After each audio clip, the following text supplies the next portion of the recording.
Vamos lá, gente, voltando mais uma aula do nosso curso de Fundamentos Históricos do Direito, né? A nossa turma de Investigação Forense e Perícia Criminal, que eu já nominei aqui todos os aptos a assistir essa aula, não preciso repetir. Nossa turma é a 0284. Então, agora nós vamos entrar nos tópicos propriamente ditos.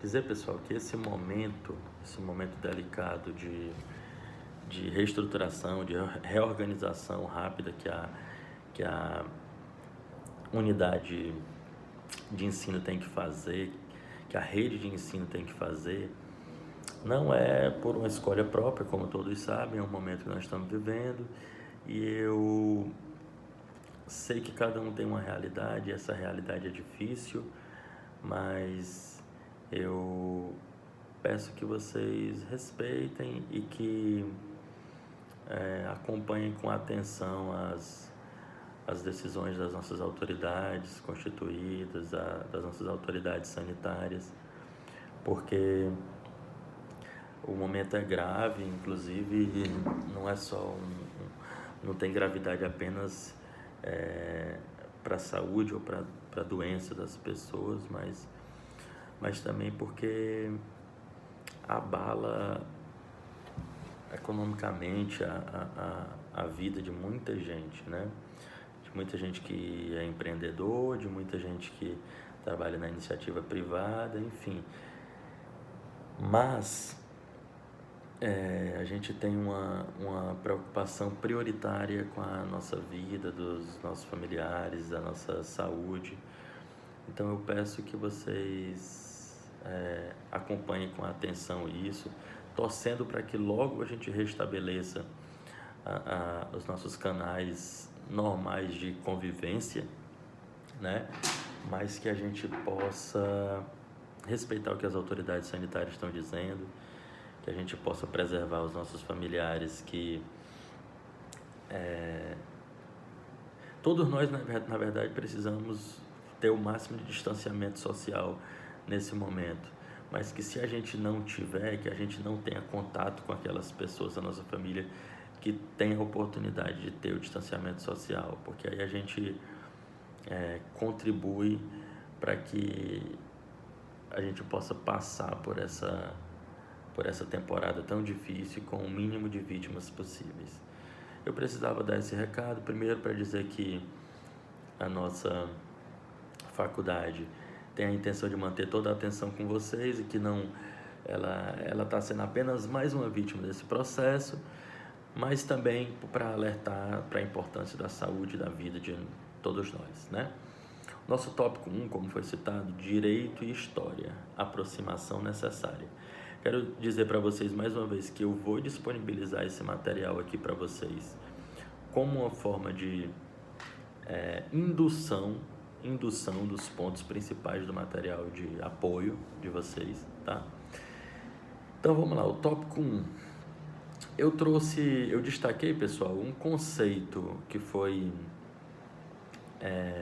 trazido no material de vocês, que eu acho que ele fundamenta a nossa discussão. Vamos lá. A história, eu vou ler o conceito, depois a gente vai destrinchar ele. A história do direito objetiva compreender o tempo presente. Compreender o tempo presente é o tempo que nós vivemos, é a contemporaneidade, são os nossos dias. Desculpe. A partir da revisão crítica do passado. Eu quero que vocês gravem na cabeça de vocês essa expressão. A revisão crítica, a análise crítica, o pensamento crítico. Crítica não no sentido de destruir, de derrubar, de difamar as pessoas. Não estou falando dessa crítica, tá, pessoal? Quando eu falo pensamento crítico, é porque a partir do momento que você tem o conhecimento científico como fonte, Você não pode mais ser uma pessoa que apenas aceita conceitos prontos. Você dialoga com eles. Por que deles? Por qual razão? Onde se originou? Qual a intenção dessa perspectiva? Então o teu pensamento, a atuação, ela é crítica, ela é consequente. Porque aí você passa de uma cidadania passiva para ter uma cidadania ativa. Você interfere nos processos, participa politicamente, participa da construção de alternativas de políticas públicas. E isso só se faz com pensamento crítico. Então, a história do direito, o objetivo é compreender o tempo presente a partir da revisão crítica do passado. Como é que tu vai ter uma participação ativa hoje? Como é que tu vai criticar os processos hoje? Elaborar novos processos hoje? Se tudo que tu recebeu de informação, tu recebeu como verdade, que é inclusive um conceito que você tem que mitigar, né? Porque existem diferentes verdades, diferentes crenças ou concepções. Então, é necessário uma revisão crítica do passado, evidenciando a necessidade de rever historicamente as experiências do direito. O direito, ele caminha atrelado ao modo de produção e às relações sociais das sociedades. Então, existem relações que já foram legais, mas que eram à época consideradas morais, mas que hoje a gente revê historicamente de maneira crítica e não compreende como é possível. Como é possível no feudalismo eu ser um sucerano, dono de terras, e eu cedo terra para que tu trabalhe nessa terra, mas tu tem que trabalhar nessa terra, parte dessa produção tu vai ter que disponibilizar para mim, tu vai ter que ser leal politicamente a mim e tu vai ter que ser um guerreiro armado quando eu precisar da tua força armada. Isso tudo por quê? Porque Deus quis assim, porque eu nasci para ser servido e tu nasceu para servir. Então é um processo que você começa a criticar, começa a fazer a avaliação profunda e complexa dele.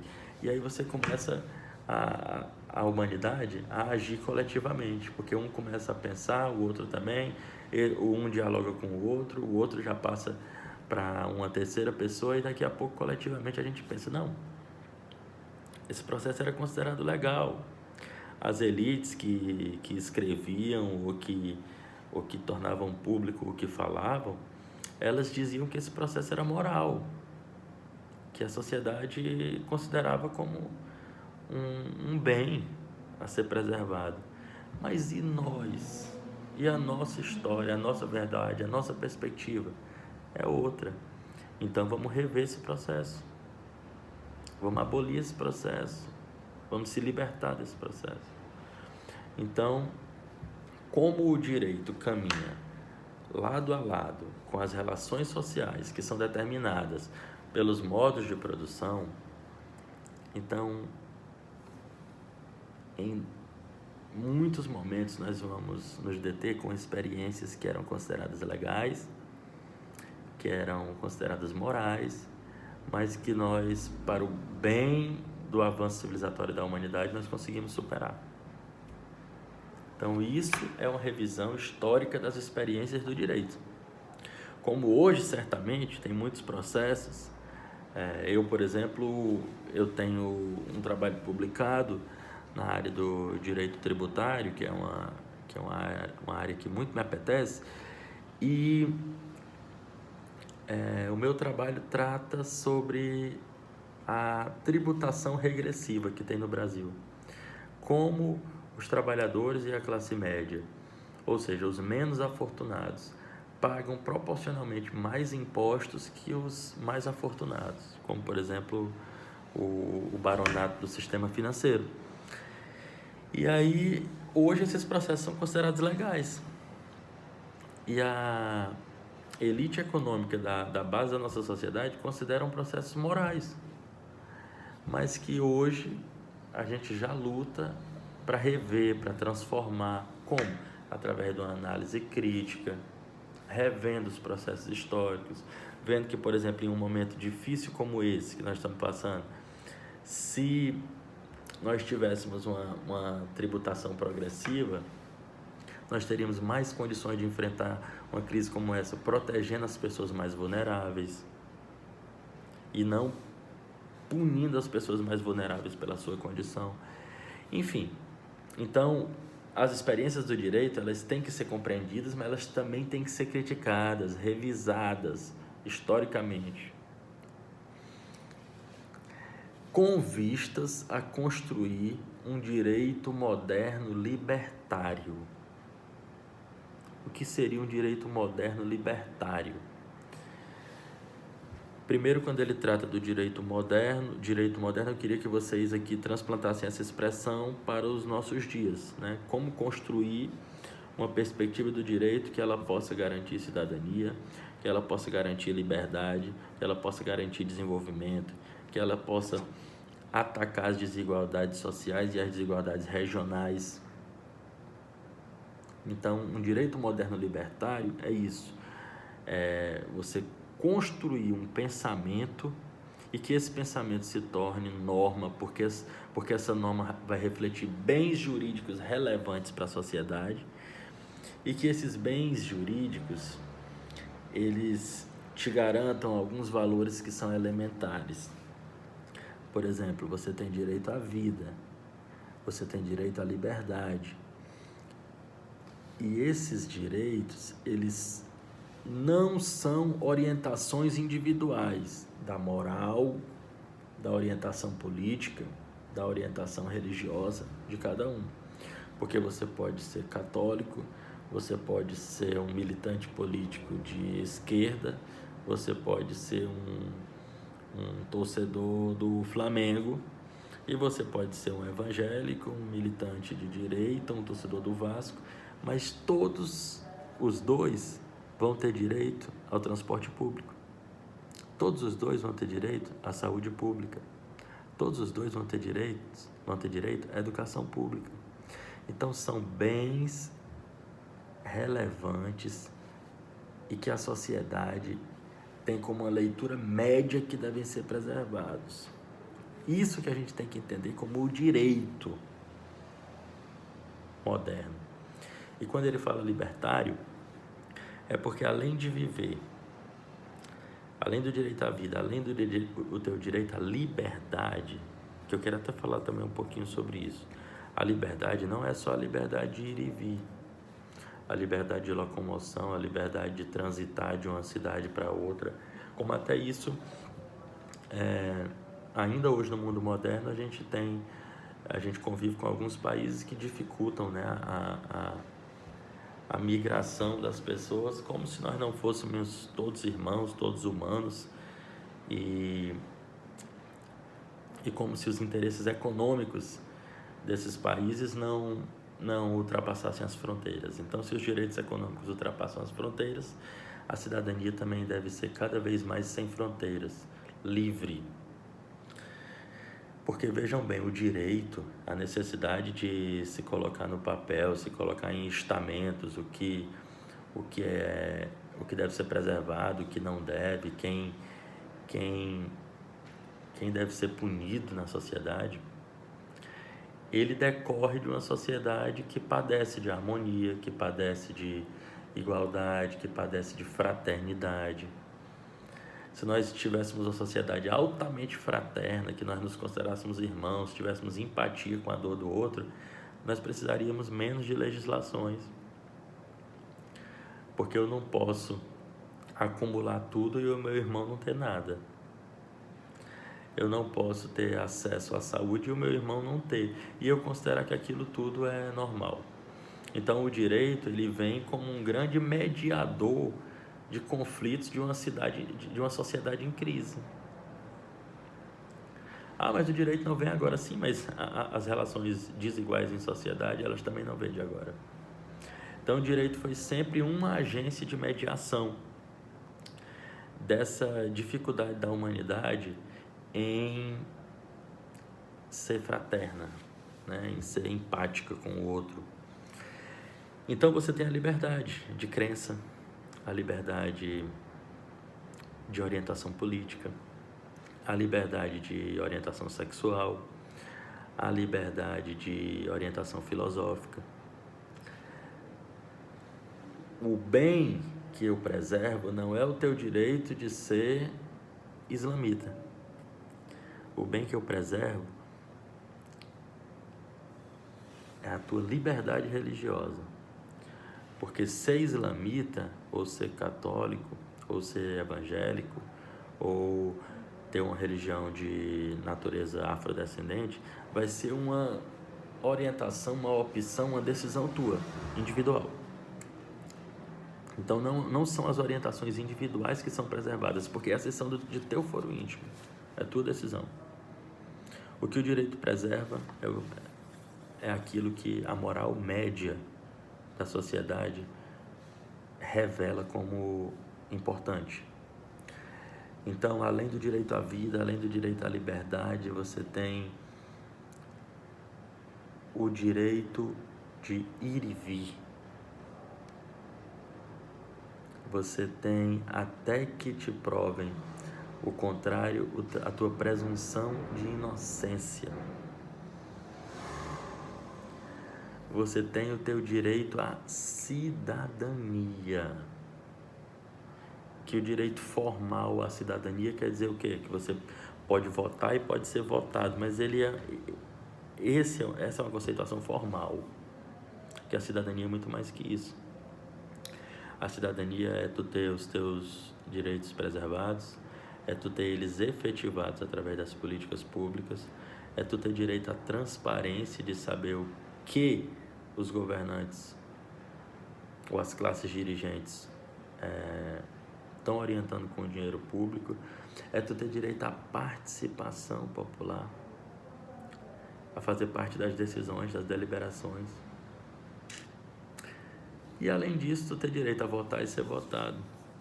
Então essa é a cidadania plena. Então, como construir um direito moderno libertário?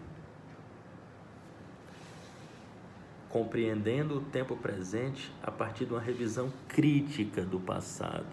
Eu não aceito mais a escravidão, eu não aceito a servidão coletiva, eu não aceito que eu não possa escolher a minha religião, eu não aceito que eu não possa escolher o meu modo de me vestir, eu não aceito que eu não tenha liberdade filosófica para ler o livro que eu quiser, mas que seja imposto um índex que eu só posso ler tais literaturas, como a humanidade já conviveu com isso. Então você faz uma revisão daquilo que não dá para aceitar, daquilo que a sociedade, de que a maioria da sociedade não aceita. E assim você revê os processos, historicamente, e as experiências. Construindo, então, um direito moderno libertário. Mas ele nunca está pronto. Ele nunca está pronto, porque você vê que a sociedade o tempo inteiro ela tem que conviver com pensamentos que não são uníssonos. Então, e isso é bom porque a gente o tempo inteiro constrói esse direito moderno libertário. E esse direito, ele é produto das relações humanas. Vocês vão ouvir muito falar sobre dignidade da pessoa humana, sobre direitos humanos, e é um tema muito importante, inclusive para que vocês não façam mais parte do pensamento e do discurso do senso comum, tá? Os direitos humanos, eles protegem a todos os seres humanos, porque os direitos humanos, eles são tratados, são proposições, são princípios que nos igualam primeiramente nessa condição. Porque antes de advogado, antes de professor, antes de carteiro, antes de dentista, antes de operador de caixa, antes de entregador de pizza, antes de médico, de qualquer profissão, nós somos humanos. Essa é uma condição que nos iguala naturalmente. Por quê? Porque se eu tiver sorte, eu vou chegar à velhice. Se vocês tiverem sorte, vocês também. Se eu tiver sorte, eu quero ter uma vida sã, uma vida plena, com saúde, vocês também. Desculpe. Mas eu sou passivo à dor. Vocês também são passivos à dor. Eu sou passivo ao medo, vocês também. Vocês são passivos às limitações físicas, eu também. Então isso nos iguala como humanos. Isso é uma coisa que as elites econômicas não fizeram, não conseguiram ainda encontrar uma fórmula para se sobrepor por completo. Porque é claro que você tem um plano de saúde privado, você tem toda uma estrutura que o outro não tem, mas a tua condição humana, biológica, fisiológica, ela te iguala aos outros seres humanos. Então, nesse momento, o nosso conceito está querendo te trazer uma reflexão. Tu vai construir um direito moderno libertário, através de uma revisão histórica, analítica, crítica dos fatos passados, e tu vai construir isso no tempo presente. Tu vai construir um mundo novo com o homem velho, já que a maioria da sociedade não faz a reflexão que tu faz. Só que o que acontece? Tu não vai conseguir fazer isso meramente esperando pelas classes dirigentes. Tu não vai conseguir fazer isso meramente esperando por Deus. E eu também tenho minha crença, eu também sou filho de Deus e a minha relação com Ele é cada dia mais próxima. Eu não estou querendo aqui fazer apologia de que ninguém tenha crença, não é isso. Eu estou dizendo que a nossa construção política de um direito moderno libertário, ele é produto das relações humanas, individuais e coletivas. Quando você se impõe como cidadão individualmente, quando você constrói com o outro um entendimento que no teu município determinada política pública não atende ou não é eficiente para o povo, e vocês conseguem transformar essa política pública que eu estou falando, tá? Não estou também trazendo para questões menores, não, de preferências políticas, não. Estou falando da política pública. O recurso que nós estamos empregando na assistência social está atendendo 2.000 pessoas, mas com esse mesmo recurso eu posso atender 3. Então, por que eu não vou utilizar essa outra tática que é mais eficiente? Como se constrói isso? Seres humanos, individual e coletivamente, de forma crítica, revisando os erros do passado e tendo altivez, tendo uma cidadania plena, ativa. Bom, pessoal, aí no nosso material eu também trago aqui 3 sugestões de 3 dicas aqui. O filme, né, As Sufragistas, que vocês têm que assistir, é uma sugestão do nosso livro e que fala justamente do empoderamento feminino, muito importante. Aí eu trago 2 processos que eu queria que vocês se debruçassem sobre eles. A escola de Frankfurt, que ela tem um período de apogeu entre 1920 e 1970 na Alemanha. E vocês sabem qual é o processo que surge na Alemanha nesse período? É a ascensão do Hitler e do nazismo. Então a escola de Frankfurt é uma escola de pensamento crítico. E ela passa pelo período da República de Weimar e pela ascensão e queda do nazismo. E aí tem um componente muito importante de construção das ciências, de avanço das ciências humanas na Europa, aqui a gente já está falando do século XX. Então, o que vocês puderem ler sobre Horkheim, sobre Marcuse, sobre a escola de Frankfurt, não vai ser leitura perdida. É uma leitura densa, né? Não é um material qualquer, mas é importante, já que a gente está falando da relação da história com o direito, né? Dos processos históricos, dos modos de produção, das relações sociais, como a sociedade define tudo isso em uma agência de mediação que é o direito. E depois eu sugiro aqui para vocês que vocês leiam sobre a escola dos análises. Na França, na primeira metade do século XX, ou seja, 1910, que é um processo também importante de florescimento da filosofia moderna e do direito moderno. Então, vale a pena. As sufragistas, Escola de Frankfurt, Escola dos Análises. Se vocês colocarem esses 3 nomes aí no Google, já sai pesquisa pra caramba, e eu não refuto nada, sabe, pessoal? Nem Wikipédia, nem nada. O que você fizer de busca que possa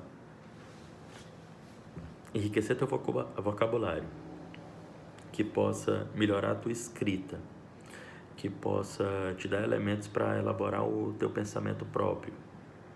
Que eu repito, se desfaçam de muitos mitos, de muitas crenças acríticas, de muitos ídolos, porque vocês agora entram em um momento de construir o próprio pensamento. Você não vai pegar mais matéria pronta, o que alguém está te dizendo. Não, mas por quê? Por mais que publicamente tu não se posicione, mas no teu íntimo tu se questiona. Por quê? Porque esse processo, qual a razão dele, qual o valor dele, qual a efetividade dele, o que eu posso esperar no futuro disso. Então, fica essas 3 sugestões, e aqui nós terminamos o nosso primeiro tópico, que é direito e história, aproximação necessária. Poderia te dar uma definição de direito, poderia te dar uma definição de história, mas isso não vai te dar a aproximação necessária entre os dois. O que tu vai ter que ter é essa leitura crítica, curiosa, humilde, no sentido de saber que nós, na vida inteira, juntando tudo que nós lemos e que nós assistimos, nós lemos pouco. Nós temos que ler mais, que produzir mais, que se treinar, se testar. E isso é um bem que não tem quem possa tirar de nós, nosso conhecimento, né? A gente adquire e a gente não pode se tornar preguiçoso, achar que já sabe, achar que no nosso grupo de interesse a gente tem um nível de discussão diferenciado e que a gente não precisa mais ler, não precisa se criticar, se deixar renovar, né? Então, esse é o tópico 1, gente. No próximo vídeo, na próxima aula, a gente vai tratar sobre o tópico 2. Eu vou dar uma corridinha, eu vou tratar sobre o tópico 2 e o tópico 3 na próxima aula, tá? Valeu, abraço.